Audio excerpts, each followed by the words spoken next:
Alright, welcome dear students of the 10th standard guys. We are going to talk about the refraction of light in this chapter. Now before that, let me help you to recall the concept and the phenomena which was associated with the light and that you have learned in the 9th standard. That is what the reflection of light. That is what do you mean by reflection? Simple. Before reflection, okay, and before even refraction also, you need to understand the meaning of medium. Gas medium मतलब क्या होता है कि जिसमें से light rays travel करते हैं, जैसे कि एयर हो गया, वैक्यूम हो गया, पानी हो गया, ग्लास हो गया. These all are the mediums, right? So guys, reflection क्या था? When the light was traveling from a transparent medium and hitting to an opaque medium, means what? जैसे अपना ये ग्लास है, कांच का ग्लास है, आसा मिरर, तो यहाँ से लाइट आ रही है, right? And it is coming from a transparent medium and it is trying to go into a opaque medium, लेकिन opaque medium उसको जाने के लिए नहीं देगा. So the light rays will bounce back. Light rays will get rebound, okay, and they will return back to the medium from where they were coming. तो जहां से आ रहे थे वहां पे पलट के जाएंगे. So that is called as a reflection of light. So क्या था यहाँ पे? When the light rays were traveling from a transparent medium, air is a transparent medium. Light rays were traveling from a transparent medium and going to a opaque medium. So opaque medium didn't allow the light to pass through it. So that opaque medium will make the light to get bounced back. Okay, that was about the reflection of light. And guys, आपको एक पता रहेगा कि जैसे हम लोगों ने वो फिनोमिना पढ़ा रिफ्लेक्शन ऑफ लाइट को, उसके बेसिस पे हम लोग ने पढ़ा था मिरर, ठीक है? तो वैसे ही वही कंसेप्ट अपने को 10th में है. तो 10th में हम लोग पढ़ेंगे phenomena refraction of light and on the basis of refraction of light we will be talking about the lenses. Alright, so guys, let's talk about what do you mean by refraction. जैसे मैंने reflection में बताया था, the light rays were coming from the transparent medium going to an opaque medium. But now in the case of refraction, guys, the light rays are traveling from one transparent medium into another transparent medium. And while doing so, the light rays will experience the bend. Light rays क्या हो जाएंगे? Bend हो जाएंगे. इसी phenomena को हम लोग क्या बोलते हैं? Refraction of light. वैसे refraction of light means what? Bending of light. And ये बेंडिंग ऑफ लाइट कब होगा? When the light rays will travel from one transparent medium into another transparent medium, right? So like the reflection, the another transparent medium won't oppose the light. So it will welcome the light कि भाई आ जाओ, पास हो जाओ, right? Now depending upon the medium, the light will experience bend in itself. So guys, दो तरह के bending हो सकते हैं. फॉर एग्जाम्पल आप देख सकते हैं, यहाँ पे मैंने एक एग्जाम्पल लिया है, जिसको तो डिस्कस करेंगे ही, लेकिन अभी बात शुरू हो चुकी है, तो यहाँ पे देख लीजिए. यहाँ पे light rays are travelling from air, that is transparent medium, to the glass which is another transparent medium. And while doing so you can see the black ray. Okay, यहाँ पे ब्लैक कलर से रे दिखाया है, light रे. So it is coming and you can see this is what the bending. ठीक है, तो ये ओरिजिनल रे है आपका, जो कि एयर में से ग्लास में जाने की कोशिश कर रहा है. एंड जैसे ही वो ग्लास में एंटर करता है, उसका क्या हो जाता है? बेंडिंग. अगर आपको ये डॉटेड लाइन दिखती होंगी, the blue dotted lines, guys those blue dotted line, that blue dotted line is nothing but the expected path of the light रे. मतलब हम लोग ने क्या सोचा कि यार लाइट जैसे आ रही है वैसे ही उसको जाना चाहिए. So this was the expected path. लेकिन लाइट वैसे नहीं गई, लाइट का क्या हुआ? बेंडिंग हो गया. तो आप यहाँ पे फर्क देख सकते हैं कि इसको एक्चुअली ऐसे जाना चाहिए था, लेकिन यहाँ पे लाइट बेंड हो गई, जिसकी वजह से ये ऐसे ही गई. Alright, so you can see this type of bending has been taken place in the glass. So guys, the bending of light means what? The refraction of light. Now guys, the bending of light can take place in two ways. ठीक है? What is one? Towards the normal and away from normal. So guys, before moving to this, let's try to understand some terminologies. Okay? Now guys देखिए यहाँ पे क्या हो रहा है, this is your air medium, this is your glass medium. Now this ray which is coming from air and now about to enter in the glass, this is called as an incident ray. Okay, and guys you can see a point over here. यहाँ पे मैं दिखाया point जो है, ये point पे incident ray गिर रहा है. So this point is called as a point of incidence. क्या बोलेंगे इसको? Point of incidence. And people, we have drawn one normal, we have drawn one perpendicular, we have drawn one perpendicular which is passing through the point of incidence and it is perpendicular to the interface. Interface मतलब क्या? दो medium के बीच में का जो border होता है उसको बोलेंगे इंटरफेस. तो गाइस इंटरफेस को परपेंडिकुलर निकाला है एंड वो परपेंडिकुलर पॉइंट ऑफ इंसिडेंस में से पास हो रहा है. ओके, नाउ इंसिडेंट रे बताया, नॉर्मल बताया, इंसिडेंट एंगल देखते हैं क्या है. Guys incident angle very simple, the angle between incident ray and normal, angle between incident ray and normal is called as a angle of incidence, is called as a angle of incidence. Okay, yes, there is another angle, आप उसके बारे में भी सोच सकते हो. the angle made between the incident ray and the glass or the incident ray and the interface, this is called as a glancing angle. क्या बोलेंगे इसको? glancing angle. उसके बारे में अभी तो देखना नहीं है, 10th के बाद जाओगे तो देखोगे, साइंस लोगे तो पता चलेगा. रे ऑप्टिक्स करके बहुत प्यारा चैप्टर है. तो यहाँ पे you can see here I is what? the angle of incidence. Okay, तो देखिए यहाँ पे जो है फिर आपका जो another black ray here, so this is what the bending of the light, and or we can say this is what the refracted part of the light or the refracted light ray. ठीक है, so guys the angle between refracted ray and the normal is called as the angle of refraction, angle of refraction. Okay, and just one thing I have already told you just only, that this dotted part or this dotted line is showing you the expected path of light. मतलब light को actually सीधा सीधा जाना चाहिए था, लेकिन जबकि light एक ट्रांसपेरेंट मीडियम में से दूसरे ट्रांसपेरेंट मीडियम में जा रही है तो उसका बेंडिंग हो रहा है. इसके लिए वो अपने मूल मार्ग से, it is getting deviated from its original path. So you can see this much amount of deviation is over there. Alright, and I would like to indicate this deviation, and this is called as a angle of deviation. This is called as a angle of deviation. Okay, so these few things were there. Then the refracted light is coming. Now guys you can see over here, ये जो part है, this is the refracted light which is inside the glass. Now guys the light is about to exit from the glass. अभी light क्या हो रही है? glass से exit करेगी. So you can see again the bending has taken place, right? So guys for this medium, like अभी light glass से air में जा रही है, so guys this point will be called as a point of incidence, right? जैसे यहाँ पे treat किया था वैसे air to glass, वैसे हम लोग यहाँ पे ट्रीट करेंगे glass to air, right? So again here we will draw a normal on the point of incidence, right? And now you can see when the light is going from glass to air, the light is going away from normal. यहाँ पे आप देख सकते हो, this is what towards the normal. ठीक है, towards the normal, and यहाँ पे away from normal. I would like to show by some arrows. ठीक है, so guys these two types of bendings can take place. What is your first? Towards the normal, and another away from normal.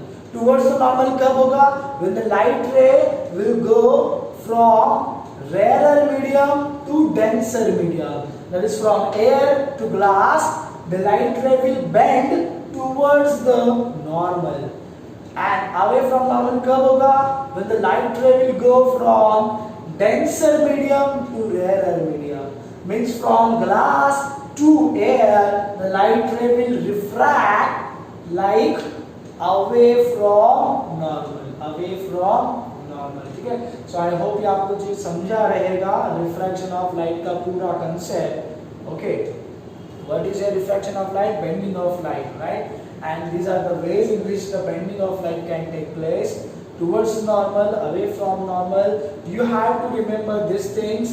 Now और एक चीज बता देता हूँ आपको, denser medium, rare medium आपको पता रहेगा तो अच्छी बात है। Rare medium means what guys? Word में है रेयर मीन्स व्हाट, ठीक है। एक छोटा एग्जांपल लेते हैं, ठीक है। एक आदमी है at the age of 35 is having a very densely located hairs on his head, बहुत घने बाल है उसको, ठीक है। That is what the denser medium। जब आदमी बूढ़ा हो गया तो उसके बाल झड़ने लगे और पूरा जो खेत है वो साफ हो गया। That is what the rarer medium। हाँ, एकदम हल्के से थोड़े दो तीन बाल है। That is what the rarer medium। So guys, जिस मीडियम में मीडियम के पार्टिकल्स ज्यादा होते हैं, that is the denser medium, and those particles are closely situated with each other, right? closely packed होते हैं। and rarer medium में particles ज़्यादा होते हैं but they are away from each other। okay, all right, so I hope ये चीज़ आपको समझा रहेगा। guys, the next point I'm going to talk about is nothing but the refractive index। what? refractive index। okay, very simple concept but as well as very important thing to understand। okay guys, refractive index is the point or is the phenomena which will tell you or which will give you idea how much light will bend, right? Light का bending तो होगा लेकिन कौन से medium में light का bending ज्यादा होगा, कौन से मीडियम में लाइट का बेंडिंग कम होगा, ठीक है। तो इस रिफ्रैक्टिव इंडेक्स ये बताता है आपको द अबिलिटी ऑफ मीडियम। जैसे कि अगर मैं बात करूं कि refractive index of glass, refractive index of glass means what? The ability of glass to bend the light which is entering into the glass, which is entering into the glass. तो जिसका refractive medium refractive index ज्यादा, उसका light को bend करने का capability ज्यादा, वो सबसे ज्यादा लाइट को बेंड करेगा। Alright, let's see. यहाँ पे मैंने कुछ चीजें लिखा है refractive index coming over here. तो रिफ्रैक्टिव इंडेक्स को लिखते कैसे हैं वो पहली बात तो देखेंगे, ठीक है। तो there were other ways also in our previous syllabus, तो आप थोड़ा कंफ्यूज मत हो जाइए, ठीक है। पहले हम लोग न्यू से दिखाया करते थे, तो अभी जो सिलेबस में है मैंने वही फॉलो किया है, ठीक है।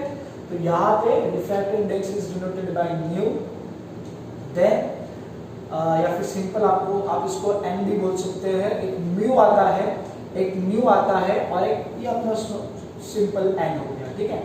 तो देखिए यहाँ पे मैंने दो फिलिंग द ब्लैंक्स लिखे हैं। यहाँ पे क्या लिखेंगे कि refractive index of the medium, मतलब कौन सा, किसके मीडियम का रिफ्रैक्टिव इंडेक्स, ठीक है। जैसे कि मैंने लिखा है यहाँ पे NGA means what? This is what the refractive index of glass with respect to air. Refractive index of, तो यहाँ पे जो भी रहेगा वो ऑफ रहेगा और यहाँ पे जो भी रहेगा वो विथ रिस्पेक्ट टू रहेगा। बात याद रखिए। तो रिफ्रैक्टिव इंडेक्स ये किसका है? Refractive index of glass with respect to air. अगर मैं उल्टा लिख दूं तो, अगर मैं कुछ ऐसा लिख दूं तो ये क्या हो जाएगा? Refractive index of air with respect to glass, ठीक है। अब ये ऑफ और विथ रिस्पेक्ट टू का थोड़ा मतलब समझिए। जैसे कि refractive index of the medium कहाँ पे यूज करेंगे कि कौन से मीडियम में लाइट एंटर करने वाला है, समझ लो। तो यहाँ पे the light is entering into the glass, तो कौन से मीडियम में एंटर कर रहा है? ग्लास में एंटर कर रहा है, तो वो यहाँ पे आएगा, ठीक है। फिर विथ रिस्पेक्ट टू मतलब क्या कि ग्लास में एंटर करने से पहले वो इनिशियली कौन से मीडियम में से आ रहा है, ठीक है। That is what the with respect to. दो सिंपल चीजें, कहां पे जा रहा है दैट इज ऑफ, कहां से आ रहा है that is with respect to. So guys, NGA means what? The light is going into the glass and it is coming from the air. Alright, I hope ये आपको समझा रहेगा. Second thing, this is the one formula by Snell's law that NGA is equals to sin I upon sin R. Okay, another formula NGA, यहाँ पे in terms of velocity ये formula लिखना है. तो guys always remember the refractive index is inversely proportional to the velocity. So this is what? This is the refractive index of glass with respect to air. ठीक है, तो उसका कैसे आएगा देखिए, velocity of air upon velocity of glass. Simple, जो आगे है वो ऊपर जाएगा, जो आगे है उसका वेलोसिटी ऊपर जाएगा, जो पीछे है उसका वेलोसिटी नीचे जाएगा. इसी भाषा में आप याद रखिए, सिंपल हो जाएगा. ठीक है, तो आई होप आपको दो फॉर्मूले समझे रहेंगे.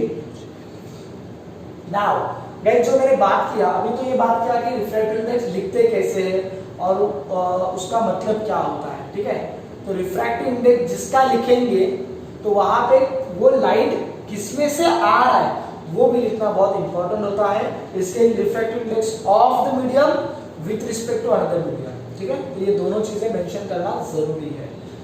और एक चीज मैं आपको बताता हूं कि रिफ्रैक्टिव इंडेक्स का मतलब, जैसे मैंने शुरुआत में बताया था कि जिस मीडियम का रिफ्रैक्टिव इंडेक्स ज्यादा रहेगा उसमें लाइट को बेंड करने की ताकत ज्यादा है. अभी इसका हम लोग थोड़ा सा मैथमेटिकली प्रूफ देखते हैं. गाइस, यहाँ पे देखिए मैंने एक सिंपल फ्रैक्शन में खेला हूँ.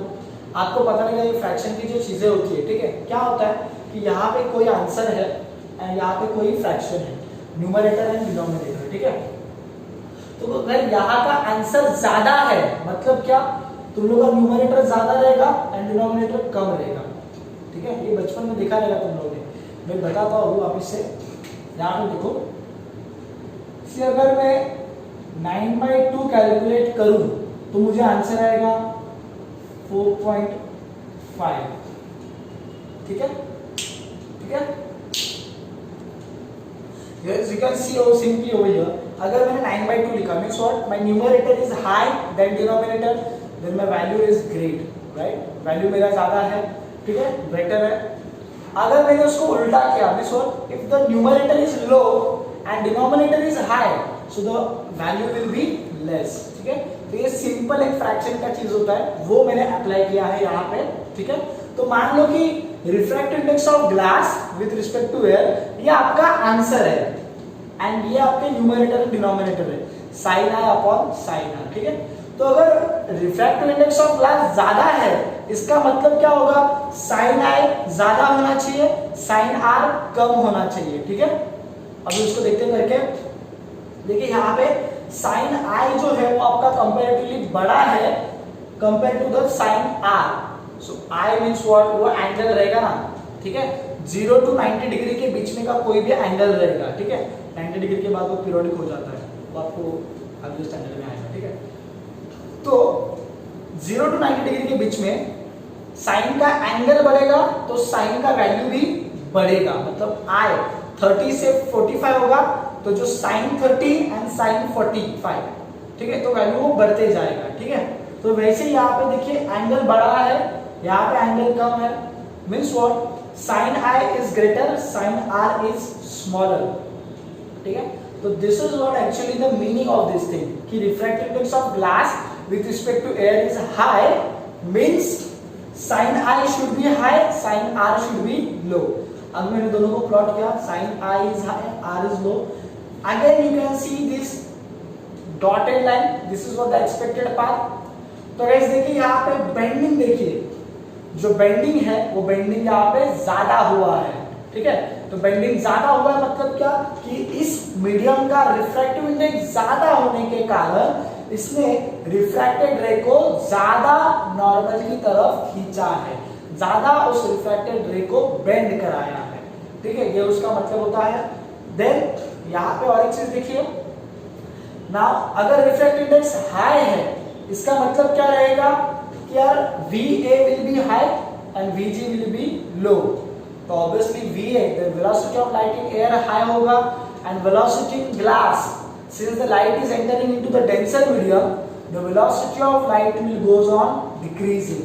And guys, लाइट का वेलोसिटी डिक्रीज होने के कारण देखिए कैसे होगा, बेसिकली लाइट ऐसे आएगा एंड वेलोसिटी डिक्रीज होने के कारण लाइट क्या होगा, टुवर्ड्स द नॉर्मल बेंड होते जाएगा, टुवर्ड्स द नॉर्मल बेंड होते जाएगा, ठीक है। This is what the meaning of the refractor means people. तो आई होप यार आपको समझा रहेगा। Alright, now guys, after this we are going to talk about the two concepts. One is about the mirage and another is about the twinkling of stars. Okay, so let's go to the mirage guys. इस मिराज का मतलब क्या होता है? देखिए आपने ये बहुत सारे कार्टून्स वगैरह में देखा रहेगा, है ना, टॉम एंड जेरी में भी वगैरह बहुत बार देखा रहेगा कि रेगिस्तान में टॉम चलता रहता है और फिर उसको कहीं से तो पानी दिखता है, ठीक है, पानी जैसा दिखता है और उसमें वो फिर डाई मारता है लेकिन वो पानी नहीं होता, वो रेत ही होती है, right. That is what simply called as a mirage, ठीक है। अभी एक मैं बताता हूँ, देखो मिराज का मतलब क्या है, the virtual presence of water, the virtual presence of water, ठीक है। अभी इसको समझाने के लिए बुक में जो एग्जांपल लिया है उसका पहले मैं मतलब समझाता हूँ। यहाँ पे एक पेड़ है, ठीक है, देन इसको फिलहाल रफ कर देता हूँ।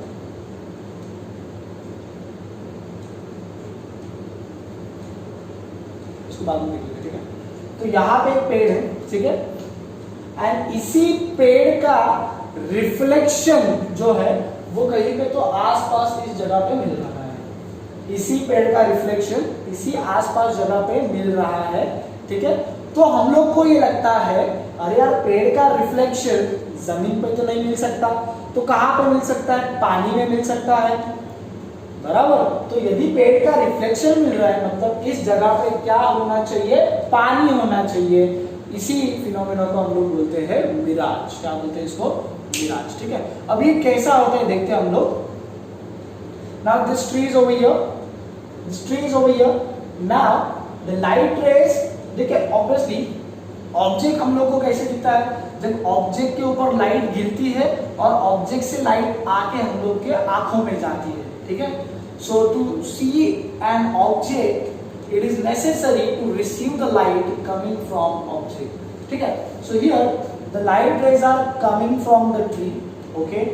Now what is happening guys, desert में क्या होता है, there is a high temperature, so the air which is just above the desert that will be too hot, alright। And guys जो hot air होती है उसमें the air particles are away from each other, they are very energetic क्योंकि उनको बहुत ज़्यादा heat energy मिलती है, and because of that the air particles are away from each other, means what, the hot air will act as a rarer medium, will act as a rarer medium, and till certain height the hot air will be there, and above which again the cool air or the cold air will be there where the heat is not able to reach, ठीक है।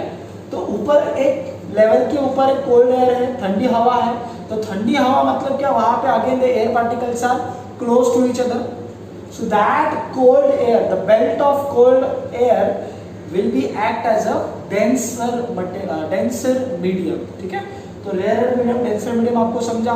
यहाँ पे क्या होगा देखिए, the light raise which are coming from the tree, these are going into a rarer medium, but then the light rays are going to a denser medium, ठीक है।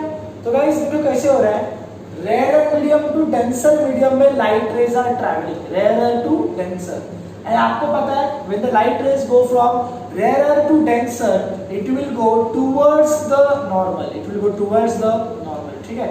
तो बुक में क्या है, बुक में ये दिया है, बुक में उन लोग का ट्री वो साइड है, मैंने ये साइड दिखाया है, ठीक है, doesn't matter.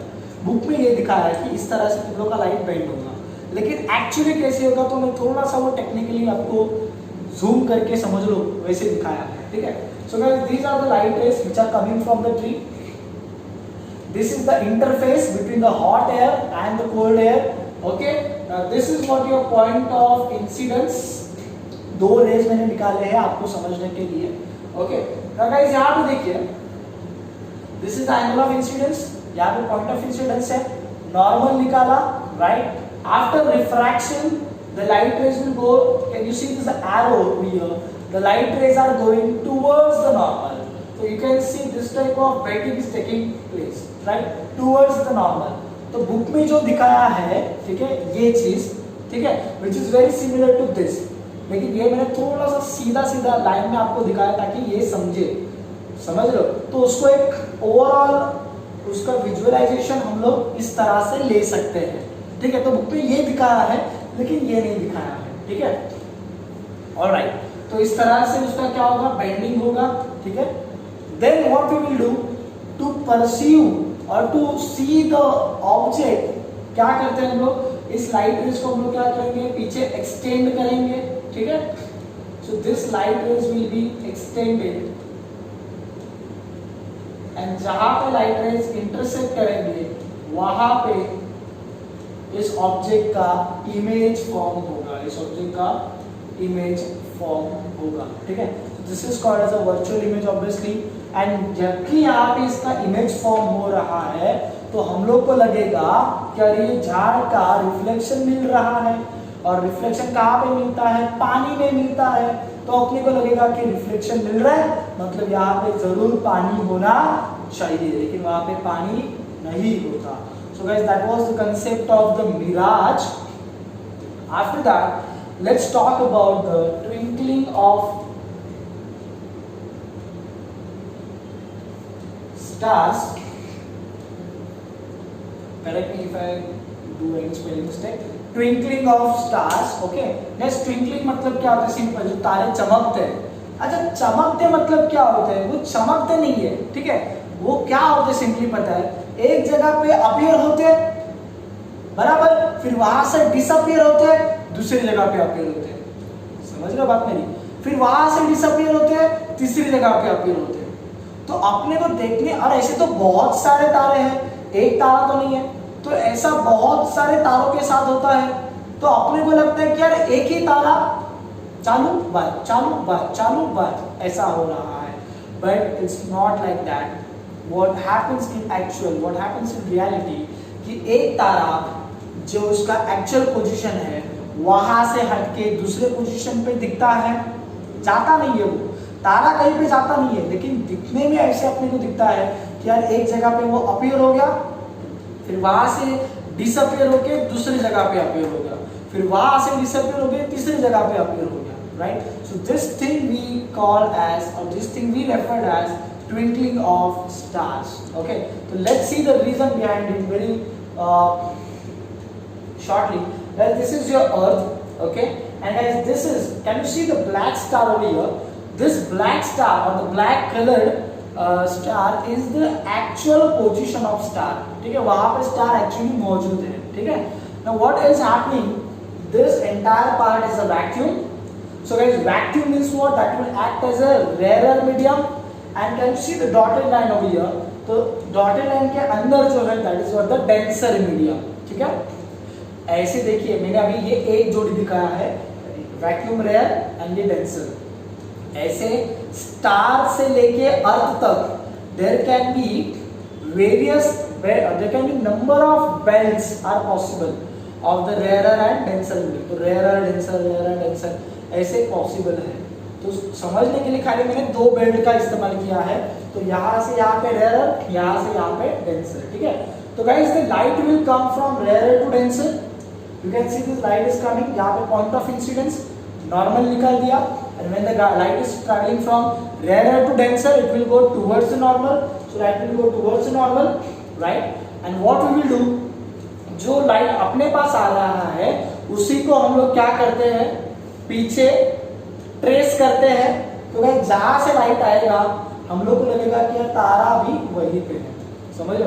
So this is the apparent position of star, this is the apparent position of star.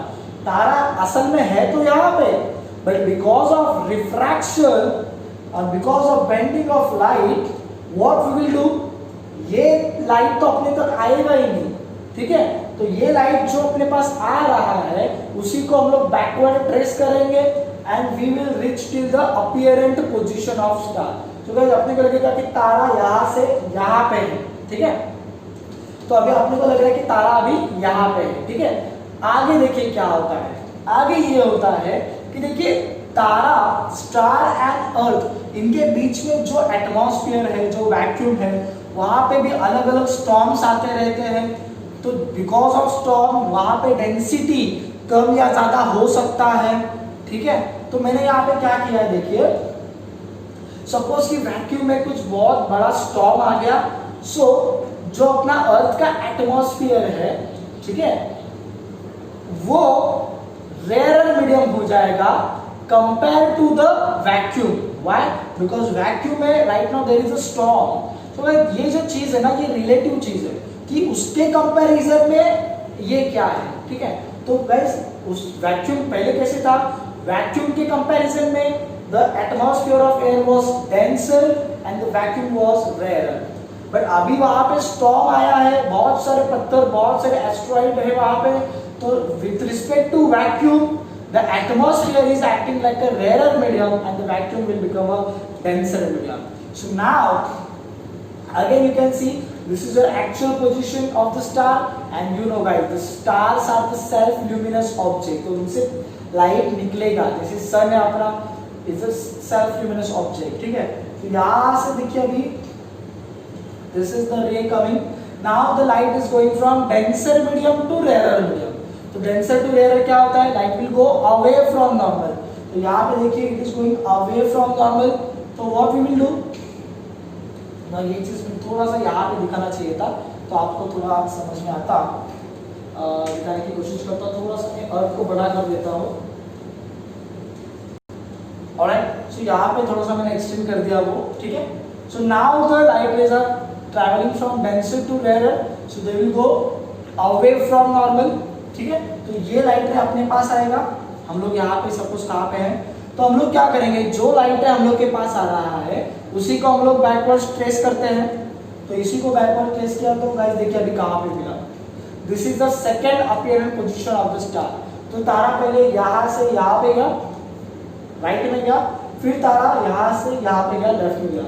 तो एक जगह पे जा रहा है, फिर वहां से गायब होके दूसरी जगह पे आ रहा है, ठीक है। तो इसी तरह से लाइट जो है वो उसके अपीयरेंस पोजीशंस जो है, these are the appearance positions, वो अपीयरेंस पोजीशंस बदलते रहते हैं, और जिसको हम लोग ट्विंकलिंग की तरह एक्सेप्ट करते हैं, जिसको हम लोग ट्विंकलिंग ऑफ स्टार्स बोलते हैं। Alright, so in this way the twinkling of stars can be experienced. Alright, so guys, this is what about the refraction of light. Now more things are there. There is another concept called as a total internal reflection, ठीक है। तो वो भी बहुत interesting concept है। आपको पता रहेगा कि फाइबर ऑप्टिक्स आते हैं, ठीक है। अभी के जो वाईफाई वगैरह होते हैं, ठीक है, आपने कभी सुना रहेगा कि वाईफाई वाला जो होता है वो आपको दो ऑप्शन देता है, एक नॉर्मल वायर का ऑप्शन देता है और एक ऑप्टिक केबल का ऑप्शन देता है। तो ऑप्टिक केबल में आपका डाउन टाइम कम हो जाता है, मतलब आपको हार्डली कभी आपका नेटवर्क डाउन होगा, ठीक है। तो guys the optic cable is a very fastest way और fastest medium to transfer the data. So उसका फाइबर ऑप्टिक जो है basically that is the application of total internal reflection, so that we will see in the next part. I hope कि आपको video में सिखाया हुआ समझ में आया रहेगा। In case of any doubts, please send your doubts on our official WhatsApp number 730-460-3490. And guys, another thing, we are going to start the online test series also, and some things and some points are already revealed about the online test series. So if you are interested, if you want to test your knowledge, whatever you have received in the online session, so you can test your knowledge with us by the online test series. Thank you so much, students.